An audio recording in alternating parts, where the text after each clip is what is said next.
Tidak ada peluang untuk bertemu dengan jati diri kita kecuali saat kita punya tubuh yang sempurna ini. Ini kendaraan terhebat. Ini kendaraan yang luar biasa yang disediakan semesta untuk mempertemukan jiwa dengan Dia. Hanya ketika punya tubuh ini kita bisa menemuinya. Makanya di Quran dikatakan, walaqad dara'na li jahannam katsiran minal jinni wal ins lahum qulub la yafqahuna biha walahum a'yunun la yubsiruna biha walahum adhanun la yasma'una biha ulaika kal an'am bal hum adall. Mereka yang punya kalbu tidak digunakan untuk melihat, mendengar dan memahami. Mereka itu sama saja dengan binatang. Ulaika kal an'am bal hum adall. Bahkan lebih hina dari binatang. Jadi kesimpulannya, banyak kelihatannya sebagai manusia, tetapi dia tidak bisa menjaga kemanusiaannya sebagai manusia. Malah justru dia dihuni oleh sifat kebinatangan dalam kemanusiaannya. Maka dia akan turun menjadi seperti ini. Maka di ayat ini dikatakan mereka akan menjadi kera atau babi. Bahkan di Quran surat Al-Baqarah 65 Allah mengatakan, barang siapa yang melanggar perjanjian dengan Allah, maka aku akan jadikan dia kera yang amat hina. Tahu kera? Kera? Masa nggak tahu? Itu hadirin. Jangan sampai kita di kehidupan yang akan datang malah justru jatuh untuk memenuhi tubuh-tubuh yang lebih rendah. Yuk, mumpung kita sedang menjadi manusia, kita pertahankan kewibawaan sebagai manusia. Gunakan potensi kita sebagai manusia untuk memanusiakan diri kita sebagai manusia. Paham sampai sini? Oke. Bagaimana cara mengurangi karma? Ada caranya tuh. Ternyata ada bonus. Jadi Quran juga ngasih diskon. Barang siapa yang datang membawa amal baik, maka baginya kebaikan 10 kali lipat. Datang kemana? Datang ke sini, sekarang, di kehidupan ini. Bisa saja nanti kita datang lagi di kehidupan yang akan datang. Tetapi barang siapa yang datang membawa amal baik, maka baginya kebaikan 10 kali. Jadi kalau hari ini kita melakukan kebaikan, dan kita harus datang lagi ke sini, maka kebaikan kita dikali 10. Bukankah itu adalah diskon? Dan barang siapa yang datang membawa perbuatan jahat, maka dia tidak diberi pembalasan, melainkan seimbang dengan kejahatannya. Luar biasa. Hadirin, lihat saya semuanya. Jadi kalau hari ini kita mendapatkan balasan dari kejahatan kita, itu sudah diskon. Karena kalau kejahatan itu cuma dikali 1. Tapi kalau kebaikan dikali 10 coba. Masa tidak tertarik untuk berbuat kebaikan? Yuk sekarang uangnya jangan taruh di dompet, taruh di surga. Pindahkan. Jangan taruh di saldo banyak-banyak, taruh di surga. Pindahkan ke surga. Tahu cara memindahkannya? Tahu belum? Ambil uang itu. Ketika ada orang yang datang ke rumah membutuhkan, kasih. Ambil uang itu secukupnya. Kalau ada orang yang susah, sakit, kasih. Ambil uang itu, kalau ada orang yang perlu bantuan kita, kasih. Itu namanya menyimpan uang di surga. Itulah yang akan jadi bekal kita. Gimana ambil semua? Jangan, sisakan. Jangan jadi orang bodoh baik hati. Nah itu namanya orang bodoh baik hati, semua dihabiskan sampai dianya susah. Itu jangan, ya jangan. Yang paling bagus itu ya tentu saja pertengahan ya. Jadilah umat pertengahan. Baik, kita teruskan. Jadi kebaikan dikali berapa? Keburukan dikali berapa? Oleh siapa? Oleh Allah. Luar biasa bukan? Tertarik melakukan mana? Yuk, semua kebaikan dikali 1. Kalaupun kita terlahir ke sini gak dikali. Tapi kalau semua keburukan cuma dikali 1, tapi kebaikan dikali 10. Nah kalau saya nggak tunjukkan ayatnya kan nanti nggak percaya, betul nggak? Nah, coba lihat bahasa Arabnya. Man jaa bil hasanati falahu asyru amsalihha. Asyru 10. Wa man jaa bisayyiati fala yuzailla mislaha wa hum la yudlam. Siapa yang datang membawa kebaikan, kebaikannya dikalikan 10. Jadi kalau dulu pernah bantu orang 100.000, datang lagi ke kehidupan yang selanjutnya sudah kali 10. Luar biasa? Luar biasa. Tapi kalau dulu pernah mencuri uang 100.000, datang di kehidupan selanjutnya hanya akan dicuri 100.000. Diskon bukan ini. Ini sale namanya.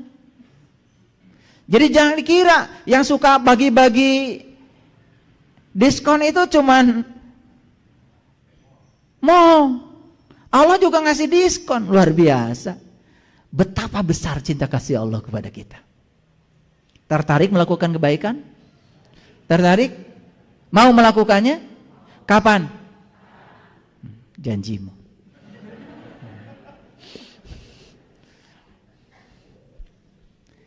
Nah, kita lihat ayat selanjutnya. Ini Quran surat Yunus ayat 30.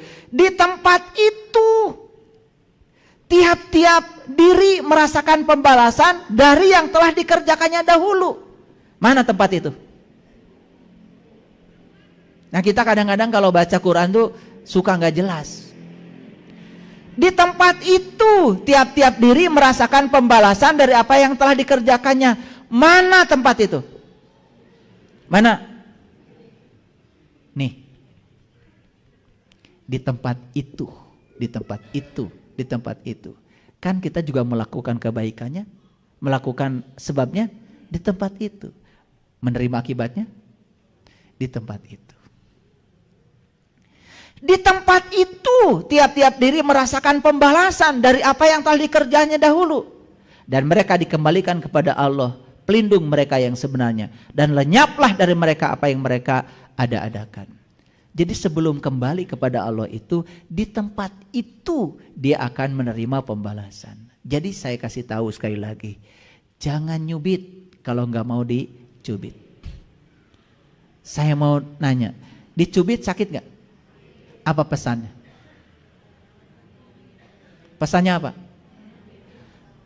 Duh, dicubit itu ternyata sakit. Pesannya jangan nyubit. Kalian begitu cubit, sakit, cubit lagi. Begitu apa tidak? Dikata-katain orang gak enak itu sakit. Pesannya apa? Kalian tuh kalau ngejawab pinter. Kalau dikata-katain orang tuh sakit ya? Pesannya apa? Oh, dikata-katain begitu ternyata sakit. Itu pesannya. Saya nggak mau mengatakan yang seperti itu pada orang lain. Itu maksudnya Allah. Mengajarkan rasa sakit itu bukan kita menimbulkan sakit yang sama. Pelajarannya apa? Oh, saya dikata-katain gak enak sama orang. Jangan-jangan saya di kehidupan dulu pernah ngata-katain yang sama. Kata ayat ini, di tempat itu tiap-tiap diri akan merasakan pembalasan. Di sini tiap-tiap diri akan merasakan pembalasan. Di sini hadirin. Oleh karena itu, hati-hati dengan kehidupan. Hati-hati. Sing asak-asak tinimangan. Kalau mau berkata, bertindak, pikirkan dulu yang matang. Kalau mau mengatakan sesuatu, timang-timang. Yang mau dikatakan ini nyinggung orang apa tidak? Menyakiti orang apa tidak? Coba belajar begitu. Luar biasa. Kalau nggak percaya nanti buka lagi di rumah surat Yunus ayat ke-30 ini. Ya. Di tempat itu tiap-tiap diri merasakan pembalasan dari apa yang telah dikerjakannya dahulu, dan mereka dikembalikan kepada Allah, pelindung mereka. Jadi sebelum dikembalikan kepada Allah, tiap-tiap diri harus merasakan pembalasan dulu. Di tempat mana? Di tempat itu. Di mana? Di sini. Sekarang masih mau menolak? Masih mau menolak? Sok sekarang. Semua kebaikan yang kita terima itu karma baik kita. Semua keburukan yang kita terima itu pun sebab yang menimbulkannya adalah kita sendiri. Belajar bertanggung jawab. Baru keren. Nah, itulah. Kalau ngaji sudah sampai di situ, aduh, keren. Saya tambah lagi, Quran surat Hud ayat 109.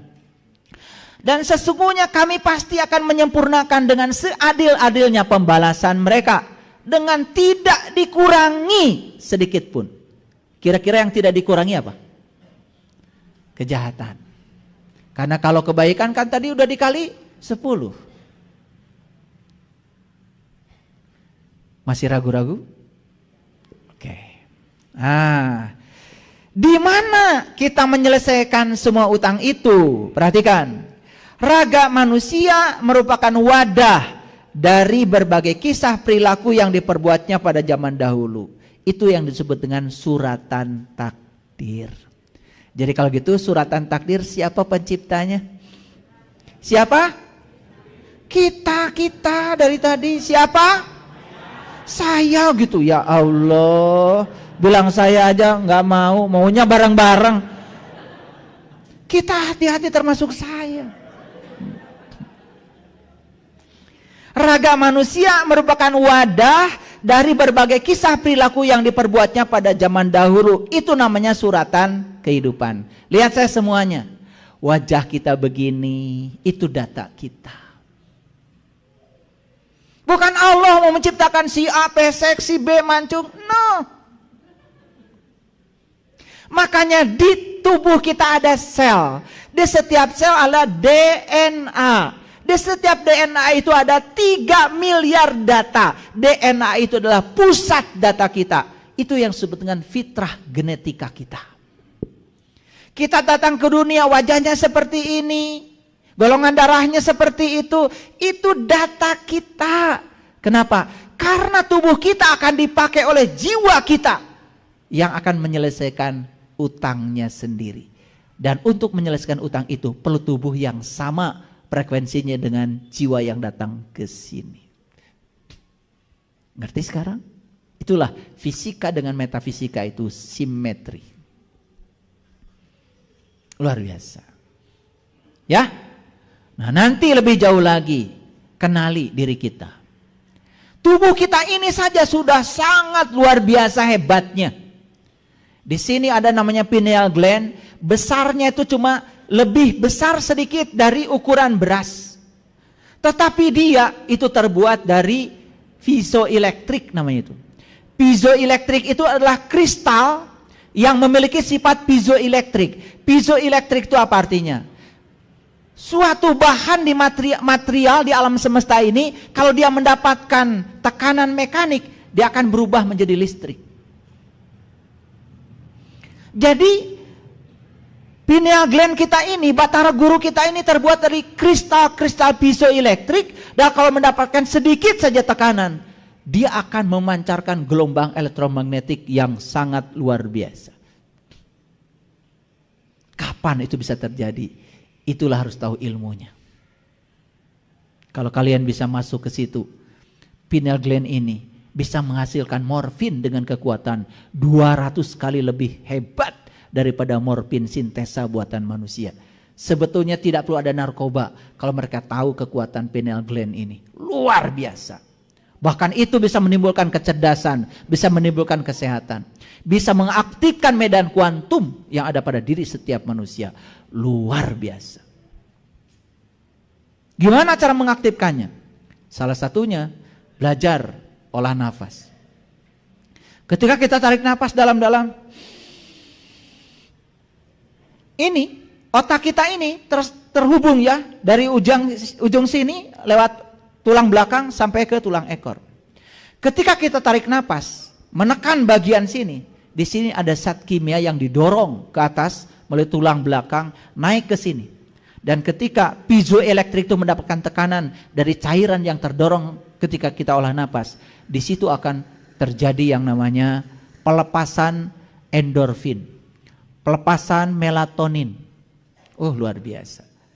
Makanya Orang-orang tua kita dulu mengajarkan bangun jam 1 sampai jam 4 di sepertiga malam. Ternyata jam 1 sampai jam 4 itu adalah tempat di mana pineal gland kita sedang menghasilkan melatonin yang sebanyak-banyaknya untuk kesembuhan tubuh kita. Wah, ternyata ya, kalau belajar spiritual secara saintifik itu semuanya kebuka, keren jadinya. Pernah belajar olah nafas? Saya dari tadi nanya, kalian tuh selama ini belajarnya apa? Tanya belajar ini enggak, belajar ini enggak, yang pokok-pokok enggak. Itulah yang menyebabkan kita sekarang hidupnya penuh dengan, maaf dalam tanda kutip, penderitaan. Banyak konflik. Karena potensi besar yang Allah berikan pada kita sampai sekarang belum kita manfaatkan. Baik, di mana catatan karma itu berada? Catatan karma yang berada pada diri seseorang terjadi secara pasti. Tubuh manusia adalah kumpulan data yang membungkus daya kehidupan. Tubuh manusia menyandang karma yang tidak dapat ditolaknya. Bentuk tubuh, wajah, warna kulit dan sebagainya bukanlah sebuah halangan untuk menerima catatan kehidupan di masa lalu. Jadi semua bentuk tubuh dan lain sebagainya termasuk warna kulit itu semua bersesuaian dengan jiwa yang ada di dalamnya. Itu sudah sangat simetri dalam rangka menyelesaikan utang jiwa kita sendiri. Terimalah diri kita apa adanya sekarang.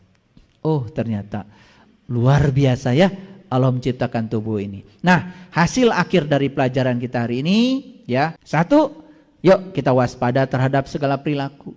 2, pertimbangkan sebaik mungkin kata yang mau diucapkan, karena setiap kata yang diucapkan akan tersimpan datanya dalam diri kita.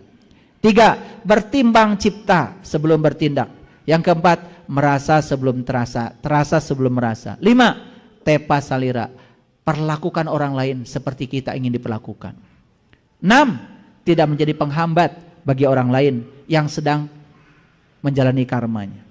Yang ke-7, mampu berdamai dengan segala keadaan. Sudah bisa berdamai dengan segala keadaan sekarang? Kenapa? Sudah tahu ilmunya. Tidak ada sesuatu yang datang kepada saya kecuali saya yang mengundangnya.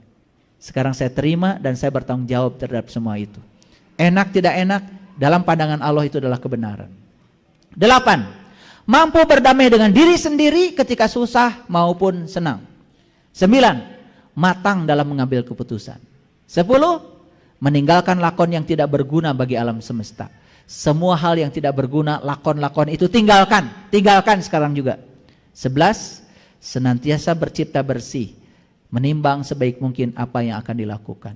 12, menyadari kesalahan yang harus diakhiri dan memutus mata rantai karma. 13, tidak menambah jumlah rekaman keburukan lagi. Yuk sayangi diri kita. Ingin pulang kepada Allah? Yuk, kalau ingin pulang kepada Allah, gunakan bagian dari kajian kita hari ini untuk bisa menerima semua hal yang terjadi dalam hidup apa adanya. Belajar bertanggung jawab. Setiap kita menerima akibat, itu adalah sebab yang kita buat. Tidak mungkin hari ini kita panen jagung kalau kita tidak menanam jagung. Tidak mungkin hari ini kita panen padi kalau tidak menanam padi. Semua yang sedang kita panen hari ini adalah buah tanam kita sendiri. Setuju? Setuju? Oke. Dengan kajian ini kita punya paradigma baru. Oh, seperti itu cara memahami kehidupan. Sekarang saya lebih sadar lagi. Waspada. Waspada. Terima kasih. Assalamualaikum warahmatullahi wabarakatuh.